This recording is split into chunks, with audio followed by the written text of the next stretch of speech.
Good evening and welcome to Comix, Mohegan. Before our show begins, we have a few friendly reminders. Please silence all cell phones and keep all paper conversations to a minimum. Laughter is encouraged, but please do not heckle or engage with the performers while they are on stage. There is no video, photography, or recording of any kind permitted during the show, but you have the opportunity to meet all the performers out at the bar afterward. Check us out on social media at Comix Mohegan Sun. Now, sit back, relax, enjoy some craft beer and live comedy. The show is about to begin.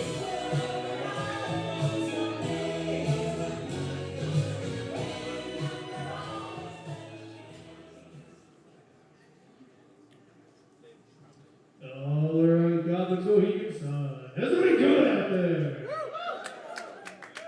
Oh, come on, guys. Those who's thinking out there. How's everybody doing out there? All right, let's just go to your host tonight, Don Tyler.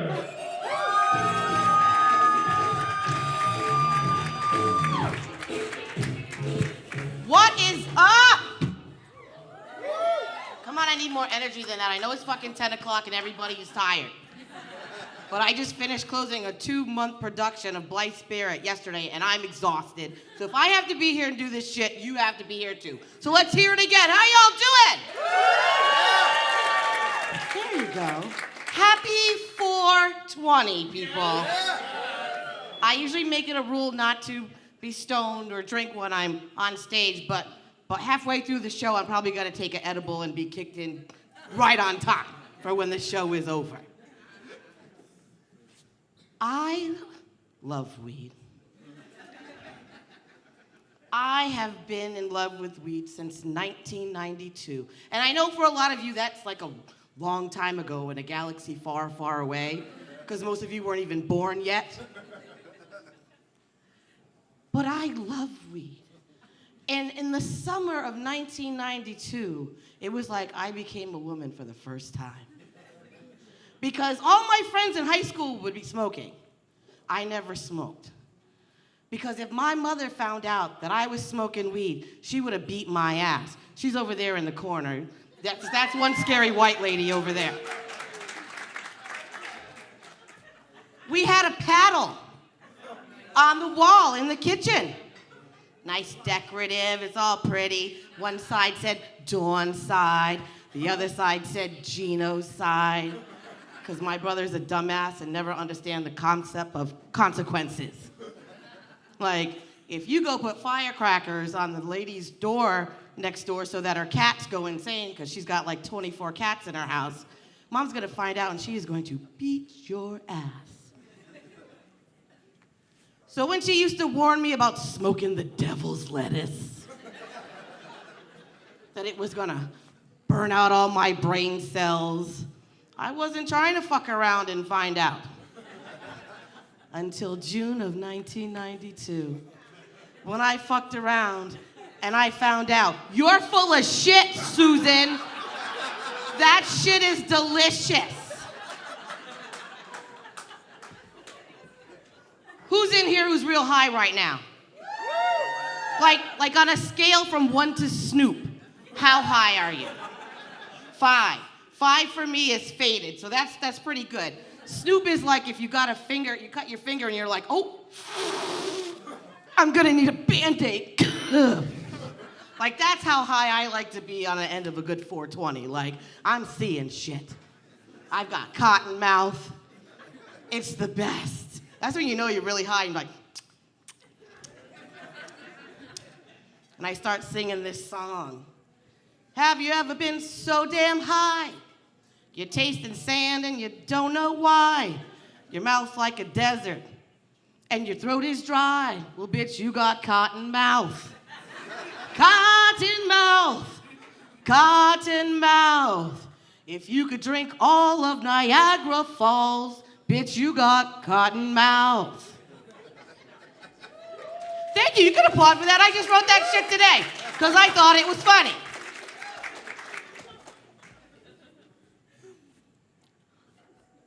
Now I use marijuana every day because it works for, well, everything.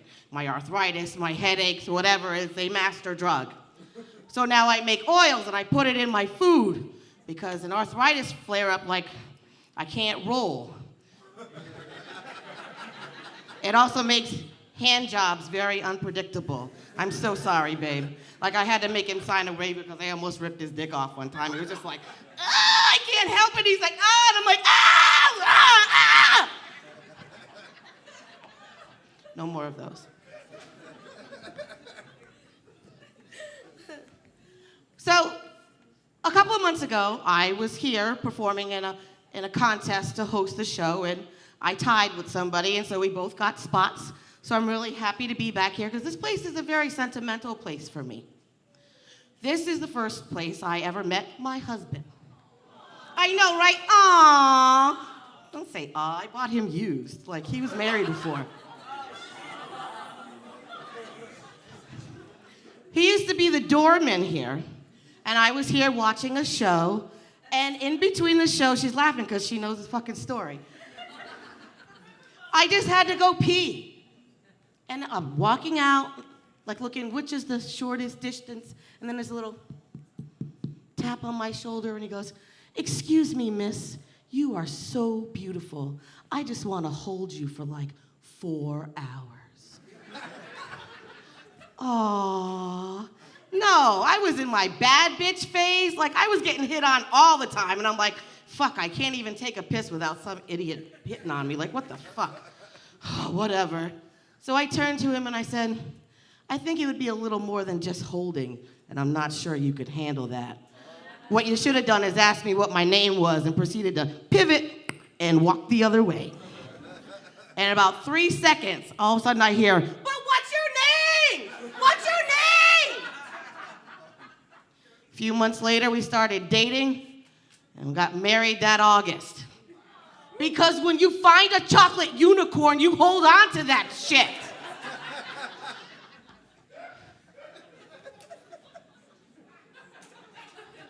It's true. He's a fucking unicorn. He's so wholesome and genuine. Like, he's like the nicest person you will ever meet. Like, he's so wholesome, I could donate a kidney and I'd still look like Satan's concubine compared to him. He's so wholesome, his favorite thing to wear is a sweater vest. What grown-ass 300-pound muscular man wears a sweater vest? My husband does. And as soon as he puts it on, he turns into America's TV dad, Carl Winslow. Sure as shit. Because I tell you what, most old white people are like, ooh. But once he puts that sweater vest on, it's like, oh. My uncle has that same color vest. It's like a thunder blanket in reverse for white people. It makes them feel safe. My poor husband. I know, I talk about him all the time. He's the best. But sometimes he pisses me off. He has this one pet peeve that I've just really become aware of now. He likes to sit down without looking where he's sitting. On the couch, on the bed, in the car, in a chair. If there is something of value that is there, he don't care. He just plops his ass down with just, whoop.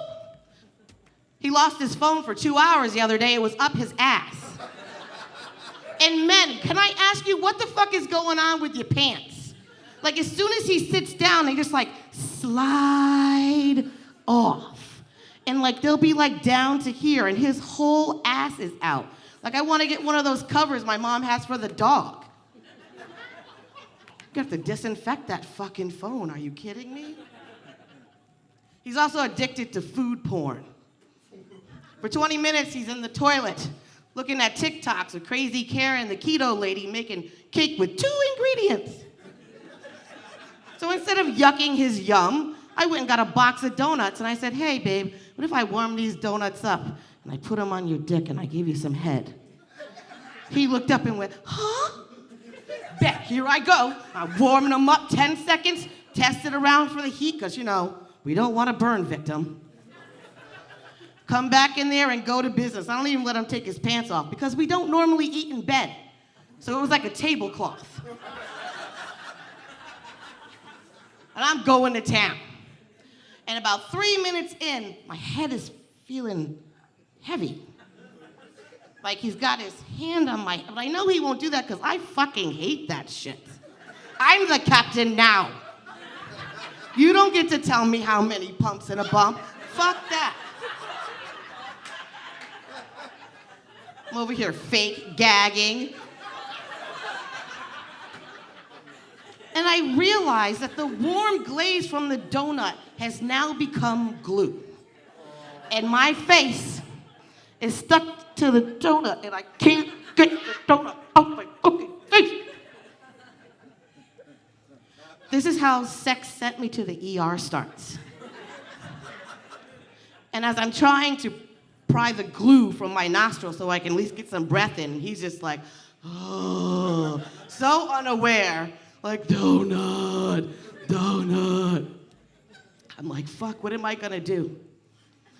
I would also like to mention that I had probably eaten like 2 edibles by then, so it's really kicking in now. My panic is really freaking the fuck out.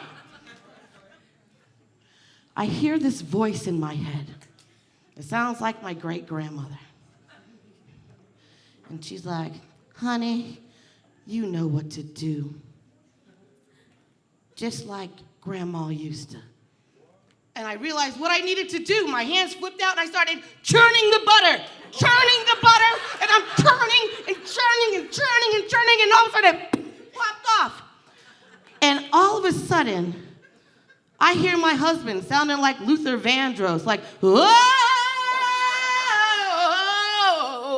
I was like, holy shit.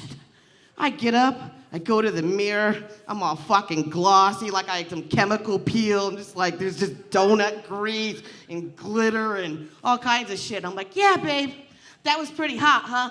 Like, fuck that keto lady. Like, she ain't got nothing on my fucking donuts. Because these ain't like those anorexic donuts, like the Krispy Kreme or the Dunkin' Donuts.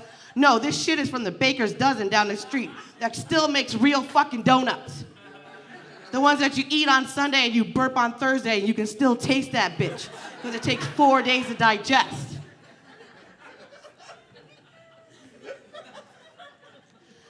So I go back and I see my poor husband, he's just like this. And I'm like, babe, are you okay? And I'm shaking him like, babe, are you all right? Out of the corner of my eye, I see my poor husband's soul tethered to his big foot, just waving like one of those air dancers at the car dealership.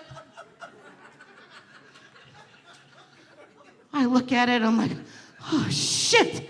He looks at me and he goes, oh, and I go, oh, and whoosh. It goes back into his body and he goes,